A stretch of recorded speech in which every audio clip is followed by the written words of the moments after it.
Is being recorded. Discuss about nucleus, the largest organelle within cell. So, but before that, whatever I will discuss today, the sources include Zoology, Miller and Cooper, 12th edition, Biology by Raven, and first year book of Synth Textbook Board. So, what is the function of nucleus?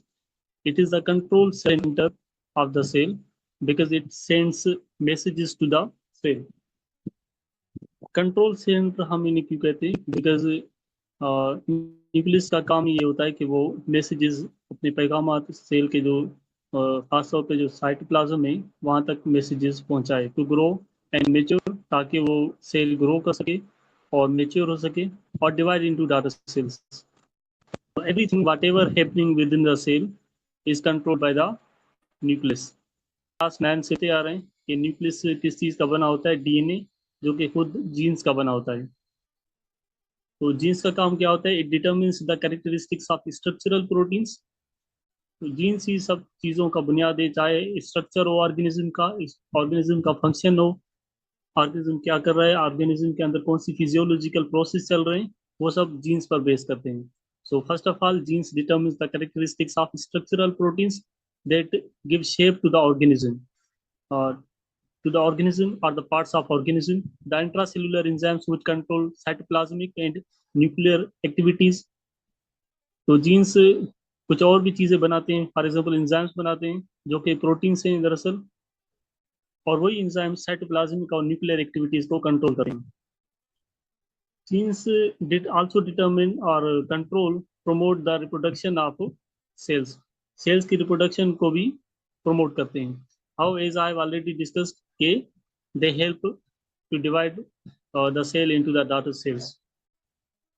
The nucleus contains DNA in the form of chromatin material. If we look closer at the states of cells, it can be observed in two states.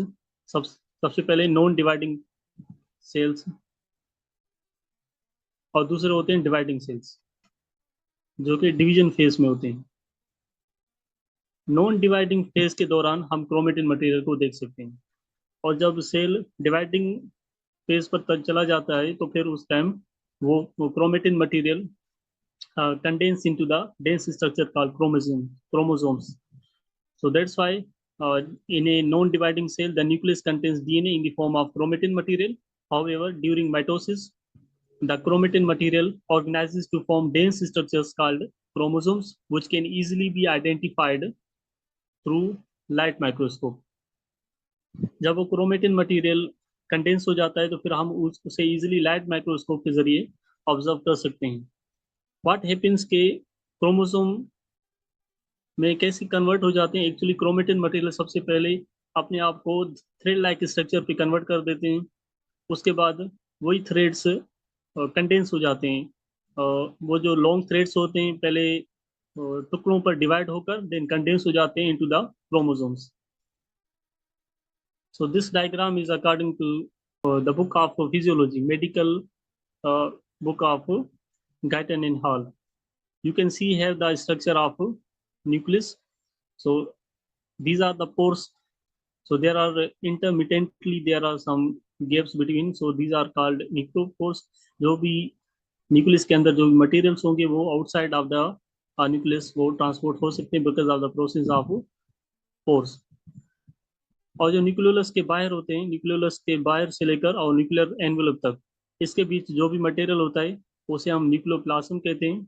Same as cell का जैसे cytoplasm होता है, तो nucleus के अंदर जो भी है वो ग्राउंड उसे हम कहते हैं और न्यूक्लियोप्लाज्म. तो न्यूक्लियोप्लाज्म न्यूक्लियस के अंदर एक और स्फेरिकल स्ट्रक्चर होता है छोटा सा न्यूक्लियोलस, जिसकी हम डिटेल से पढ़ेंगे आगे जाकर. न्यूक्लियोलस एक स्फेरिकल स्ट्रक्चर होता है. एंड देन ये जो आप ग्रीन में देख रहे हैं ये जो लाइंस, ये है क्रोमेटिन मटेरियल जो कि नॉन डिवाइडिंग सेल पे होता है. इसमें क्रोमोसोम्स विजिबल नहीं होते. And you can see here in the black this nuclear envelope also called nuclear membrane. तो ये एक्चुअली दो मेम्ब्रेन्स का बना होता है, 2 लिपिड बाइलेयर्स का बना होता है, ना कि एक मेम्ब्रेन का. So let's discuss deep about the details of nucleus. So what are the parts of it? First of all, we are going to discuss about the nuclear membrane, also known as nuclear envelope. इसे हम nuclear envelope भी कहते हैं. Is a combination of two separate bilayer membranes. तो ये दो bilayer membranes का बना होता है, as I have already told you, कि inner and outer membrane. ये दोनों inner and outer membranes होते हैं. The outer membrane is bound with the ribosomes or rough endoplasmic reticulum to take part in protein synthesis and transport. इसका जो outer membrane होगा वो जाहिर सी बात है आउटर सरफेस से होगा, जो कि साइटोप्लाज्म से कनेक्ट होता है. And you can see these regions give rise to the endoplasmic reticulum. From the nuclear envelope towards the plasma membrane. और जिसके ऊपर से राइबोसोम अटैच होंगे वो क्या होंगे? Rough endoplasmic reticulum.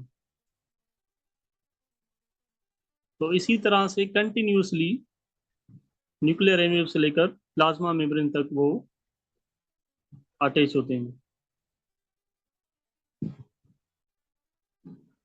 Rough endoplasmic reticulum, तो इसका आउटर लेयर कनेक्टेड होता है रफ एंडोप्लाज्मिक रेटिकुलम के साथ. And what about the inner membrane of the nuclear envelope? It is attached to the nuclear lamina. तो ये अंदरूनी न्यूक्लियर लेमिना होता है, जो कि कलेक्शन ऑफ प्रोटीन्स होता है न्यूक्लियस के अंदर, वो उसका बना होता है. which provides structural support and organizes chromatin. Chromatin network को ऑर्गेनाइज करता है और स्ट्रक्चरल सपोर्ट देता है न्यूक्लियस को. Inner membrane, I think you got it कि न्यूक्लियर मेम्ब्रेन दो मेम्ब्रेन्स का बना होता है, जो इनर एंड आउटर. जो इनर लेयर होता है वो सपोर्ट करता है न्यूक्लियस के स्ट्रक्चर को, and the outer layer is bound with ribosomes or rough endoplasmic reticulum to take part in protein synthesis and transport. Okay, let's move forward. Nuclear lamina क्या है? It is a network of intermediate filaments and associated proteins working together to support structure of nucleus. तो ये क्या है? एक network है intermediate filaments का और एसोसिएटेड प्रोटीन्स का, जो दोनों साथ मिलकर क्या करते हैं? सपोर्ट करते हैं न्यूक्लियस के स्ट्रक्चर को.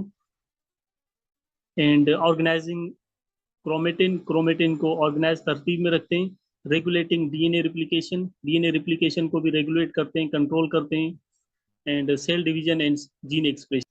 Nuclear pores, the two membranes fuse at intervals to form nuclear pore formations. ये जो न्यूक्लियर पोर्स हैं, एक्चुअली ये जो दो मेम्ब्रेन्स हैं, ये साथ मिलकर बीच बीच में एट रेगुलर इंटरवल्स पोर्स बनाते हैं, एक ओपनिंग्स बनाते हैं. As I have already shared, ये जो दो मेम्ब्रेन्स हैं दोनों साथ मिलकर बीच बीच में इंटरवल्स एक पोर्स की फॉर्मेशन करते हैं ताकि मटेरियल्स की ट्रांसपोर्ट हो. These pores are source for transporting molecules inside and outside the nucleus. Scientist ने एस्टिमेट किया है कि तकरीबन 3000 पोर्स होते हैं जो कि न्यूक्लियर एनवेलोप पे सिर्फ सराउंड करते हैं, उसके सरफेस में मौजूद होते हैं. And another thing, pre nuclear space. इन दोनों मेम्ब्रेन्स के बिटवीन में, जो न्यूक्लियर एनवेलोप पे दोनों मेम्ब्रेन्स के बिटवीन जो भी खाली जगह होगी उसे हम प्री न्यूक्लियर स्पेस कहते हैं. A space between the inner and outer membrane which is connected to the lumen of the endoplasmic reticulum. Lumen मतलब खाली जगह, endoplasmic reticulum की जो खाली जगह हैं उससे वो कनेक्ट होगी. That space is connected to the lumen of endoplasmic reticulum. Another thing is nucleoporins. It is a collection of at least 30 different kinds of proteins. 30 किस्म के different proteins क्या बने होते हैं nucleoporins, which act as a structural and functional building blocks of nuclear pore complex, जिसे हम short form में NPC कहते हैं. न्यूक्लियर पोर कॉम्प्लेक्स वो कॉम्प्लेक्स होता है जो कि पोर्स की कलेक्शन होती है न्यूक्लियस की. तो इस पे कौन सी चीज़ें मौजूद होती हैं? 30 डिफरेंट काइंड्स ऑफ प्रोटीन्स जो कि स्ट्रक्चरल और फंक्शनल बिल्डिंग ब्लॉक्स होते हैं एनपीसी के. As we have seen in the diagram के न्यूक्लियस के अंदर न्यूक्लियोप्लाज्म भी मौजूद होता है। It is a protein rich substance. ये प्रोटीन से भरा होता है nucleoplasm, found within the nucleus, and it is a mixture of proteins, DNA and RNA polymerase. इन तीन चीज़ों का खास तौर पे बना होता है, लेकिन अपार्ट फ्रॉम देट एंजाइम्स का भी बना होता है, nucleotides and some metal ions जैसे कि मैग्नीशियम एंड जिंक, इस किस्म के मेटल आयंस का भी बना होता है nucleoplasm. Also contains histones and non histone proteins. तो इसके अंदर हिस्टोन प्रोटीन मौजूद होता है जो कि डीएनए के साथ कनेक्टेड होता है, एंड नॉन हिस्टोन प्रोटीन्स भी मौजूद है जो कि डीएनए से अलग होते हैं। और न्यूक्लियस के अंदर एक और स्फेरिकल बॉडी होता है जो कि न्यूक्लियोलस जिसे हम कहते हैं। It is A spherical structure with in the nucleus. ये एक स्फेरिकल स्ट्रक्चर है। न्यूक्लियोलस मतलब एक ही स्फेरिकल बॉडी, और इसकी प्लूरल फॉर्म है nucleolar. They may be one और more than one within nucleus. Nucleus के साथ न्यूक्लियस के अंदर ये या तो एक हो सकते हैं या एक से ज्यादा हो सकते हैं। The nucleolus disappears during the cell division. Cell division के दौरान ये गायब हो जाते हैं। The nucleus is made up of different types of RNA, and it is responsible for the synthesis of ribosomes. So the ribosomes are found within the nucleolus, and you may see that ribosomes are the sites of protein synthesis. Chromatin material. These are the fine strands in the form of network. Network की form में fine strands होते हैं, धागेनुमा structure या bands की तरह होते हैं जो कि न्यूक्लियोप्लाज्म में मौजूद होते हैं। The chromatin material is composed of DNA and histone protein. So what are the other names of chromatin material? Chromatin network भी कह सकते हैं हम इन्हें, and nuclear reticulum भी कह सकते हैं। ये इनके दूसरे नाम हैं जो कि कंफ्यूजिंग हो सकते हैं इन योर कम्पिटिटिव एग्जाम। अगर ये टर्म्स यूज होते हैं तो फिर यू मे अंडरस्टैंड के they are talking about chromatin material. The chromatin material is only seen in non-dividing cell. ये सिर्फ और सिर्फ नॉन डिवाइडिंग सेल पर मौजूद होते हैं। जब सेल डिवाइडिंग फेज पे चला जाता है तो फिर वो कौन से स्ट्रक्चर में कंडेंस हो जाता है? Chromosome. If you see at the names of ribosomes, तो इसे हम राइबोसोम क्यों कहते हैं? शुरू में से राइबो क्यों आ रहा है यहाँ पर word? Because it is highly concentrated with the molecule called ribonucleic acid. ये राइबोन्यूक्लिक एसिड का बना होता है जिसकी वजह से हम इसे राइबोसोम कहते हैं। These are the tiny granular particles. ये ग्रेन्युलर होते हैं, दाने नुमा होते हैं, formed in the nucleolus. Some are stored within the nucleolus. कुछ स्टोर्ड होते हैं न्यूक्लियोलस के अंदर, लेकिन कई जो होते हैं जो कि वो ट्रांसपोर्टेड होते हैं साइटोप्लाज्म तक। आउटसाइड द न्यूक्लियस वो ट्रांसपोर्ट हो जाते हैं ताकि प्रोटीन की फॉर्मेशन करें। The ribosomes are the sites of protein synthesis which occurs in cytoplasm. The ribosomes are composed of a mixture of RNA जो कि 40% RNA होता है, and protein जो कि 60% होता है। तो वो RNA कौन सा हो सकता है? Ribosomal RNA, because we are talking about the ribosome जो कि राइबोसोम्स के अंदर होता है। The ribosomes are non membranous. ये कोई भी मेम्ब्रेन का बना नहीं होता, इसमें कोई भी मेम्ब्रेन नहीं होता। राइबोसोम्स के दो यूनिट्स होते हैं, as I have already told. एक होता है लार्ज सब यूनिट और दूसरा होता है स्मॉल सब यूनिट। दोनों सब यूनिट सबसे पहले न्यूक्लियस के अंदर फॉर्मेशन होती है इन दोनों की। When they are transported out of the nucleus they are assembled. ये ज्वाइंट हो जाते हैं दोनों, और किसकी फॉर्मेशन होती है? राइबोसोम की। The large subunit is dome shaped. ये डोम शेप्ड होते हैं, मुकबरे की तरह होते हैं, जैसे कि मस्जिद का एक मुक्का होता है, सिमिलर टू दिस, उस शेप का होता है। You may see here. So large subunit is a dome shaped, and small subunit like a cape that covers the over the flat surface of the larger subunit. जब ये join हो जाते हैं तो फिर they form a single structure called ribosome. According to Zoidberg unit, ribosome की size को measurement के लिए एक यूनिट इस्तेमाल होता है, Zoidberg यूनिट। तो उसे हम शॉर्ट फॉर्म में एस कहते हैं। The size of ribosomes in prokaryotic cells is 70S, and the size of ribosomes in eukaryotic cells is 80S. So it shows that prokaryotic cells have larger ribosomes than the prokaryotic cells containing ribosomes. Both of the subunits are attached by magnesium ions. Subunit से वो किसे join किए होते हैं, magnesium ion से join होते हैं. The ribosomes are made up of 50 और मोर काइंड ऑफ प्रोटीन्स. तकरीबन 50 किस्म से ज्यादा प्रोटीन्स की किस्म के बने होते हैं ribosome. Another term according to first year book is polysome. What does mean by polysome? It is a group of ribosome attached to a single mRNA. So if we look deeper into this, there is small subunits and the large subunit here, and there are sides of it, E side, P side, and A side of it. So they have their specific function in relation to their position. So in related to the ribosome से related एक और topic है endoplasmic reticulum. N organelle, ये एक organelle है जो कि compost होता है फ्लैटेन सीड्स का.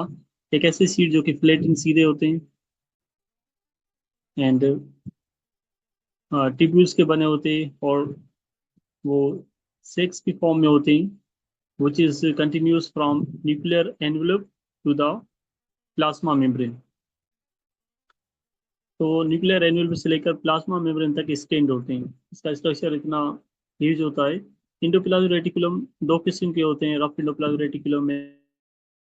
So it's so basic knowledge that you might been well aware about it कि जो रफ होते हैं उसके साथ डेफिनेटली राइबोसोम अटैच होते हैं, जो स्मूथ होंगे उसके साथ राइबोसोम अटैच नहीं होते. ये जो रफ होते हैं RER, तो इसे हम ग्रेन्युलर एंडोप्लाज्मिक रेटिकुलम कहते हैं because they appear granular as the ribosomes are attached with them. So they are highly coated and covered with the ribosomes. ये राइबोसोम से कवर्ड होते हैं over the surface. The RER is mostly found in protein synthesizing cells.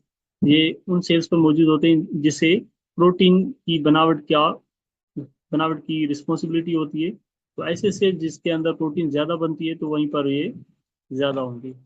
The translation of mRNA occurs in RER. तो mRNA जो कि nucleus से आता है तो उसकी ट्रांसलेशन रफ एंडोप्लाज्मिक रेटिकुलम पे ही होती है. Another thing कि ये जो सिग्नल सीक्वेंसेस हैं, these are the short amino acid sequences. Short amino acid sequences होते हैं that guide newly synthesized protein, जो कि प्रोटीन्स नए बने होते हैं. They are newly synthesized. जब वो ट्रांसपोर्ट होते हैं तो फिर वो उन्हें गाइड करते हैं. कौन से सीक्वेंसेस? Signal sequences. इस जो न्यूली फॉर्म्ड होते हैं प्रोटीन्स उसे गाइड करते हैं. तो these are what the function of signal sequences. They guide the newly synthesized proteins to their proper location within the cell.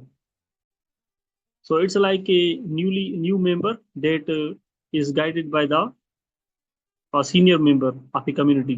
So senior member is like a signal sequences, and the new member is what the newly synthesized protein. Smooth endoplasmic reticulum. It is a part of endoplasmic reticulum that has no ribosome.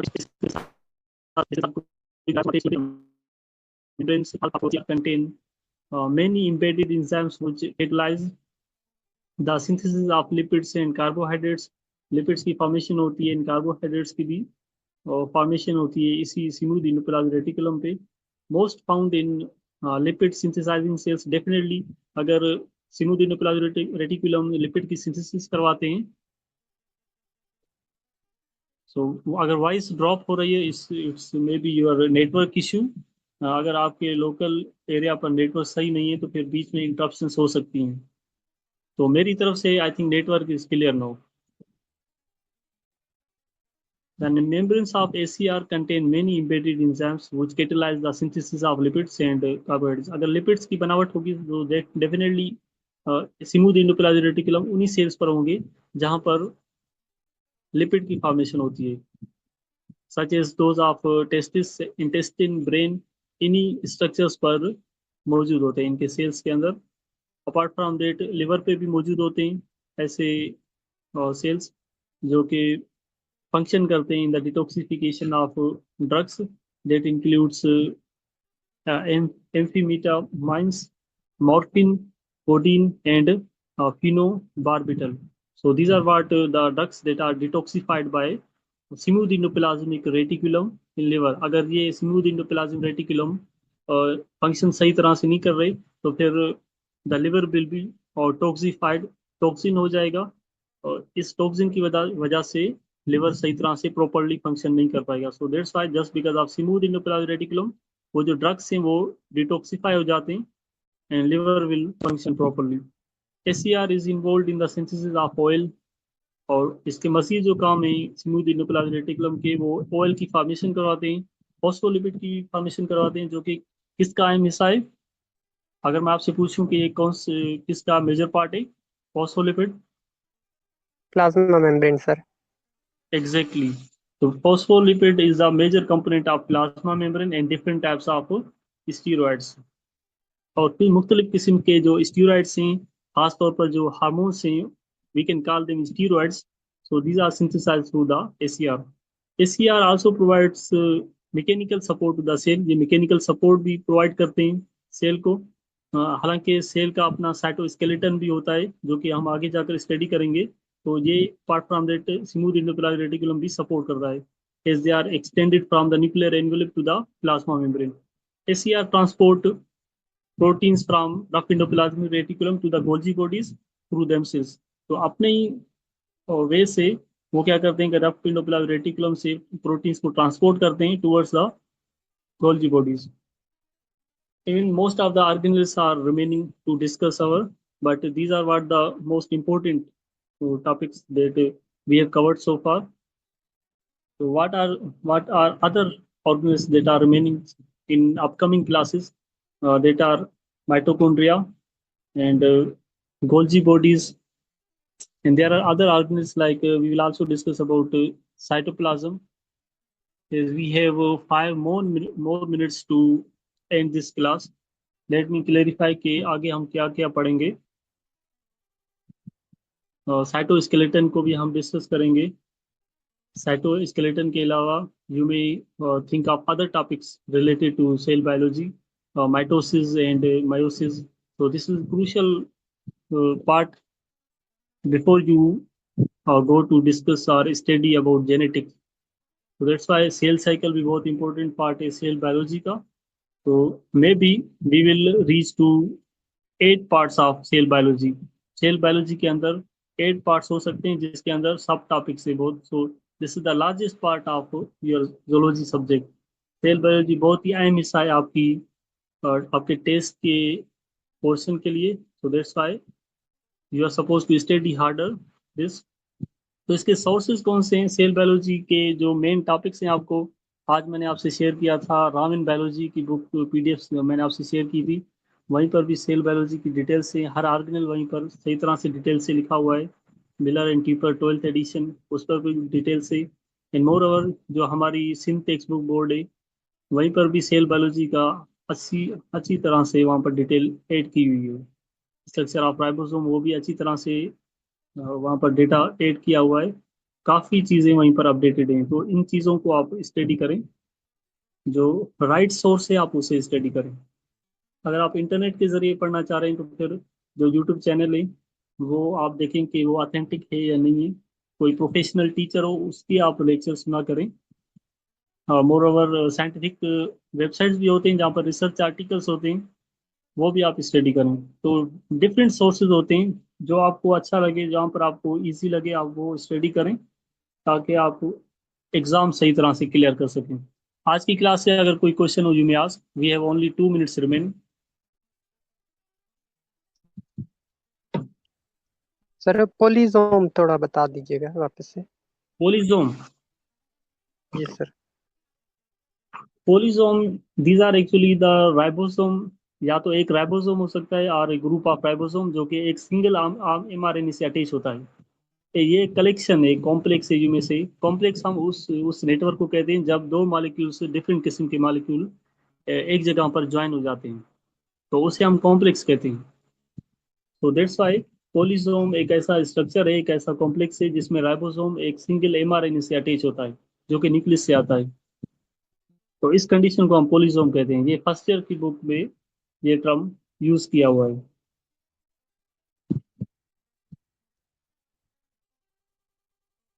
So another question. Sir क्या prokaryotic cell में nucleus नहीं होता? Definitely नहीं होता, nucleus वहां पर मौजूद नहीं होता, बिकॉज प्रोकार्योटिक सेल से इवन वहां पर न्यूक्लियर मेम्ब्रेन ही नहीं होता उसमें। न्यूक्लियस दूर की बात, वहां पर न्यूक्लियर मेम्ब्रेन भी नहीं होता। तो न्यूक्लियाइड मौजूद होता है वहां पर। Okay okay sir, thank you. जी। यूकैरियोटिक सेल्स ये एडवांस किस्म के सेल्स होते हैं जिसमें मेम्ब्रेन बाउंड ऑर्गेनल्स होते हैं, और हर किस्म के ऑर्गेनल्स जो कि advance during the course of evolution develop हुए हैं, वो ऑर्गेनल्स वो यूकैरियोटिक सेल्स को एडवांटेजियस हैं, उन्हें सपोर्ट करते हैं।